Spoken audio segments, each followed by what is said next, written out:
Praise the lord. ఈరోజు వాక్య భాగం జకర్యా గ్రంథం 4వ అధ్యాయం 6వ వచనం. అప్పుడతడు నాతో ఇట్లనెను, జెరుబ్బాబెలునకు ప్రత్యక్షమగు యెహోవా వాక్కు ఇదే, శక్తి చేతనైనను బలము చేతనైనను కాక నా ఆత్మ చేతనే ఇది జరుగునని సైన్యములకు అధిపత్యగు యెహోవా సెలవిచ్చెను. ఈరోజు ఈ వాక్య భాగం ద్వారా దేవుడు మనతో మాట్లాడుతూ ఉన్నారు. ఈ జకర్యా గ్రంథం 4వ అధ్యాయం 6-7 వచనాలు మనం చూస్తే గనుక మరి దేవుడు మాట్లాడుతూ ఉన్నారు, శక్తి చేతనైనను బలము చేతనైనను కాక నా ఆత్మ చేతనే ఇది జరుగుతుంది. గొప్ప పర్వతమా, జెరుబ్బాబెలును అడ్డగించుటకు నీవేమాత్రపు దానువు, నీవు చదును భూమి వగ్దువు, కృప కలుగునుగాక నీ జనులు కేకవేగా అతడు పైరాయి తీసుకొని పెట్టించును అని చెప్పాను. సో మన జీవితంలో కూడా అనిపిస్తూ ఉండిద్ది కదండి, అసలు ఇది ఎలా జరుగుతుంది, how will it be possible. ప్రార్థన అయితే చేస్తాం కానీ మనలో ఎంతో నిరాశ ఉంటుంది.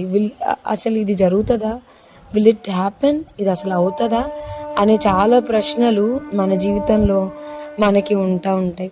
మనం చూస్తే మరి ఆదిమ అపోస్తలిక సంఘంలో they faced a lot.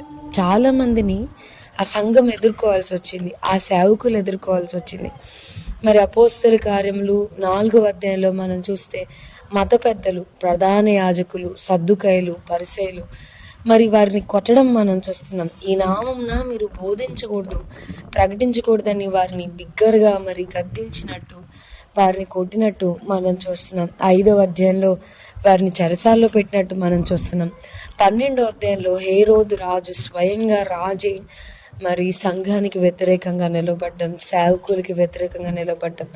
Already మరి యాకోబును చంపించేశారు. ఒక సేవకుడు మరణించాడు, దే లాస్ట్ హిమ్. అయినా కానీ పేతురు కొరకు, 2వ సేవకుడు కొరకు అపోస్తల కార్యములు 12వ అధ్యాయంలో సంఘము అత్యాసక్తితో ప్రార్థన చేయడం చూస్తున్నాం. ఏం హోప్ ఉంది? 16 మంది కావలి వారిని పెట్టుకుని ఎలా బయటికి వస్తాడు? How will it be possible?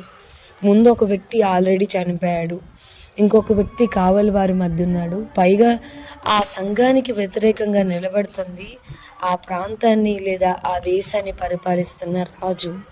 సంఘం మాత్రం ఏమాత్రం వాళ్ళ నిరీక్షణని కోల్పోకుండా, వారి హోప్ని కోల్పోకుండా అత్యాసక్తితో ప్రార్థన చేయడం మనం చూస్తా ఉన్నాం. వారు అత్యాసక్తితో ప్రార్థన చేసినప్పుడు రాజే సంఘానికి వ్యతిరేకంగా ఉన్నా కూడా దేవుడు పేతుర్ని బయటికి తీసుకుని రావడం మనం చూస్తాం. అట్ ది ఎండ్ 12వ అధ్యాయంలో ఆ రాజు ఆయనే చనిపోవడం కూడా మనం చూస్తాం. సో వాక్యం వింటున్న ప్రియమైన వారులారా, ఇది ఎలా జరుగుతుంది అనంటే ఏమో, ఆయన ఏదన్నా చేయగలడు, ఎట్లయినా చేయగలడు. మనం మాత్రం అత్యాసక్తితో ప్రార్థన చేయడం ఎట్లనో నేర్చుకోవాలి. మనుషులను బట్టి కాదు, శక్తిని బట్టి కాదు, బలమును బట్టి కాదు. మనుషులందరూ అయ్యో రాజు ఉన్నాడు కదా ఎట్లా జరుగుతుంది, అధికారులు ఉన్నారు వారికి అధికారం ఉంది ఎట్లా జరుగుతుంది అంటే, ప్రభు అంటున్నాడు ఈరోజు, శక్తి చేతనైనను బలము చేతనైనను కాక నా ఆత్మ ద్వారా నేను దీన్ని జరిగిస్తాను. దేనికోసమైతే వర్రీ అయిపోతూ ఇది అసలు అవుతుందా ప్రవ్వా, ఇది జరుగుతుందా ప్రవ్వా, నేను సాక్ష్యం చెప్పగలనా ప్రవ్వా అని అనుకుంటూ వేదన పడుతూ ఈరోజు వాక్య భాగం వింటూ ఉంటే ప్రభు మీతో మాట్లాడుతున్నారు. శక్తిని బట్టి కాదు, బలమును బట్టి కాదు, ఆయన ఆత్మ ద్వారా మన జీవితాల్లో ఆయన కార్యములు జరిగిస్తాడు. ఓ గొప్ప పర్వతమా, జెరుబ్బాబెలును అడ్డగించుటకు నీవేమాత్రపు ద్వానువు, చదునుభూగా అయిపోతావు నువ్వు. ఆయన కృప మనకి కలుగుతుంది. మన సమస్య ఎంత పెద్దదైనా, మనం వెళ్తున్న పరిస్థితులు ఎంత పెద్దవైనా వాటిని మన దేవుడు మన కన్నుల ఎదుట చదును భూమిగా మార్చునుగాక. ఆయన ఆత్మచేత కార్యములు జరుగుట మనం చూచుదుముగాక. ధైర్యాన్ని కోల్పోకుండా మరింత ఆసక్తితో ప్రార్థన చేయడానికి ప్రభు మన అందరికీ కృపనిచ్చునుగాక. ప్రార్థన చేసుకుందాం. ప్రభు, ఈరోజు వాక్య భాగం ద్వారా మీరు మాతో మాట్లాడినందుకు వందనాలు. వాక్యం విన్న మా ప్రియులైన వారిని అందరినీ దీవించి ఆశీర్వదించమని యేసు నామమున అడిగి వేడుకొంచున్నాం తండ్రి, amen. God bless you and have a blessed day.